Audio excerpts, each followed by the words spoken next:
ಸರ್ಕಾರಿ ನೌಕರರೇ, ನಿವೃತ್ತ ಸರ್ಕಾರಿ ನೌಕರರೇ, ಪಿಂಚಣಿದಾರರೇ, ಅನುದಾನಿತ ನೌಕರರೇ, ಗುತ್ತಿಗೆ ನೌಕರರೇ, ಈ ದಿನ DA ಹೆಚ್ಚಳಕ್ಕೆ ಸಂಬಂಧಪಟ್ಟ ಹಾಗೆ ಒಂದು ಲೇಟೆಸ್ಟ್ ಅಪ್ಡೇಟ್ ಬರ್ತಾ ಇದೆ.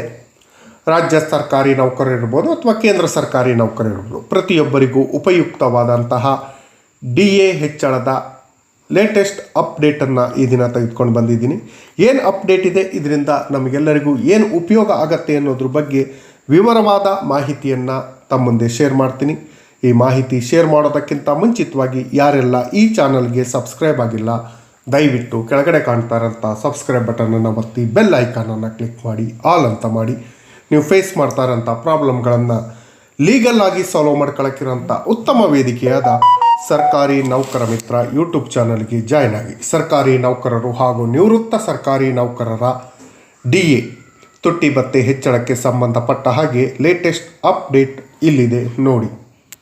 53% DAಯನ್ನು 55% DA ಹೆಚ್ಚಳ ಮಾಡಿ ಅಧಿಕೃತ ಆದೇಶ ಮಾಡಿತ್ತು. ಅದರ ಅಧಿಕೃತ ಆದೇಶ ಈ ದಿನ ಸರ್ಕಾರ ಬಿಡುಗಡೆ ಮಾಡಿದೆ.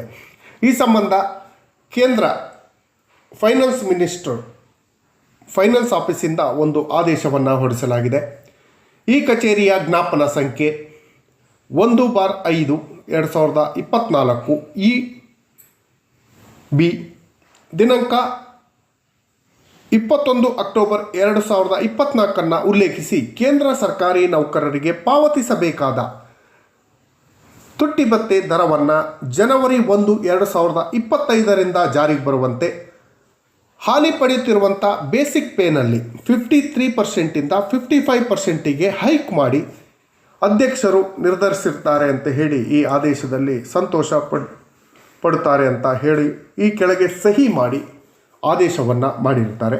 ಈ ಆದೇಶದಲ್ಲಿ ಏನೇನು ಇದೆ ಅನ್ನೋದ್ರ ಬಗ್ಗೆ ನಾವು ವಿವರವಾಗಿ ತಿಳ್ಕೊಳ್ಳೋದಾದರೆ, ಪರಿಷ್ಕೃತ ವೇತನ ರಚನೆಯಲ್ಲಿ ಮೂಲ ವೇತನ ಎಂಬುದು ಬೇಸಿಕ್ ಪೇ ಎಂಬ ಪದವು ಸರ್ಕಾರ ಅಂಗೀಕರಿಸಿದೆ. 7th ಪೇ ಕಮಿಷನ್ ಶಿಫಾರಸಿನ ಪ್ರಕಾರವೇ ಪೇ ಮೆಟ್ರಿಕ್ಸ್ನಲ್ಲಿ ನಿಗದಿಪಡಿಸಿದಂಥ ವೇತನವನ್ನು ಪಡೆಯುತ್ತಿರುವುದು ಅಂತ ಅರ್ಥ ಆಗುತ್ತೆ. ಬೇಸಿಕ್ ಪೇ ಬೇರೆ ಇರುತ್ತೆ, ಗ್ರಾಸ್ ಪೇ ಬೇರೆ ಇರುತ್ತೆ.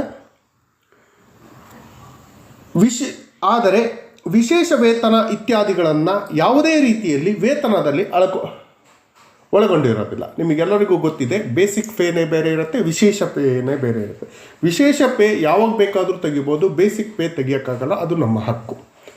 ತುಟ್ಟಿ ಭತ್ಯೆಯ ಸಂಭಾವನೆಯ ವಿಶೇಷ ಅಂಶದ ಮುಂದುವರೆದ ಭಾಗವಾಗಿ FR 9/21 ವ್ಯಾಪ್ತಿಯಲ್ಲಿ ವೇತನ ಅಂತ ಇದನ್ನು ಪರಿಗಣಿಸಲ್ಲ. ವಿಶೇಷ ವೇತನವನ್ನು ಇದರಲ್ಲಿ ಪರಿಗಣಿಸಲ್ಲ. 50 ಪೈಸೆ ಮತ್ತು ಅದಕ್ಕಿಂತ ಹೆಚ್ಚಿನ ಭಿನ್ನ ಒಳಗೊಂಡಿರುವ ತುಟ್ಟಿ ಭತ್ಯೆ ಪಾವತಿಯನ್ನು ಮುಂದಿನ ರೂಪಾಯಿಗೆ ಪೂರ್ಣಗೊಳಿಸಬಹುದು ಅಂತ. 55 ಪೈಸೆ, 60 ಪೈಸೆ, 75 ಪೈಸೆ ಈ ರೀತಿ ಇದ್ದಾಗ ಅದನ್ನು ಪೂರ್ಣ ಪ್ರಮಾಣ 1 ರೂಪಾಯಿಗೆ ಮಾಡ್ಬೋದು ಅಂತ ಹೇಳಿದೆ. ಅದೇ ರೀತಿ 50 ಪೈಸೆಗಿಂತ ಕಡಿಮೆವಿರುವಂತಹ ಭಿನ್ನ ರಾಶಿಗಳನ್ನು ನಿರ್ಲಕ್ಷಿಸಬಹುದು. ಅಂದರೆ 2.2, 2.3, 2.4, 2.25 ಈ ರೀತಿ ಇದ್ದಾಗ ಅದನ್ನು ನಿರ್ಲಕ್ಷಿಸಿ 2% ಕೊಡ್ಬೋದು ಅಂತ ಹೇಳಿ ಇದರ ಸಾರಾಂಶ. ತುಟ್ಟಿ ಭತ್ಯೆ ಬಾಕಿಯನ್ನು, ಈಗೇನು ಹೈಕ್ ಮಾಡಿರೋಂಥ ತುಟ್ಟಿ ಭತ್ಯೆ ಬಾಕಿಯನ್ನು ಮಾರ್ಚ್ ತಿಂಗಳು ವೇತನವನ್ನು ವಿತರಣೆ ಮಾಡಿದ ದಿನಾಂಕಕ್ಕಿಂತ ಮೊದಲು ಪಾವತಿಸುವಂತಿಲ್ಲ. ಮಾರ್ಚ್ ತಿಂಗಳ ಸಂಬಳವನ್ನು ಎಂಪ್ಲಾಯೀಸಿಗೆ ಹಾಗೂ ಪಿಂಚಣಿದಾರರಿಗೆ ಪಿಂಚಣಿಯನ್ನು ಕೊಟ್ಟ ನಂತರ ಈ DAಯನ್ನು ಕೊಡಬೇಕು ಅಂತ ಹೇಳಿ ಇದರಲ್ಲಿ ತಿಳಿಸಿದೆ.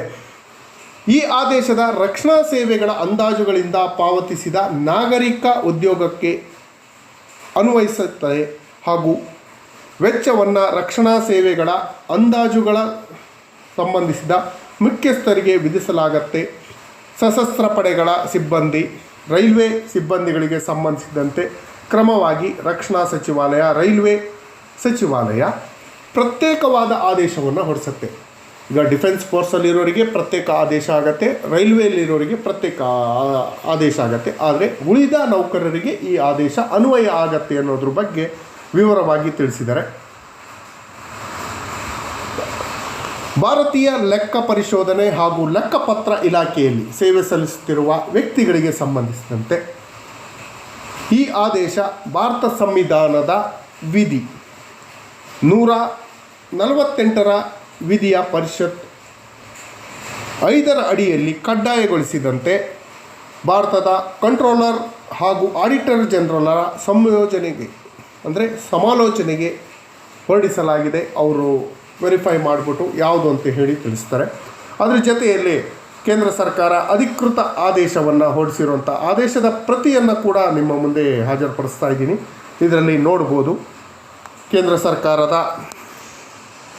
Deputy secretary to government of India Shamir Kumar Das ರವರು ಹೊರಡಿಸಿದ್ದಾರೆ.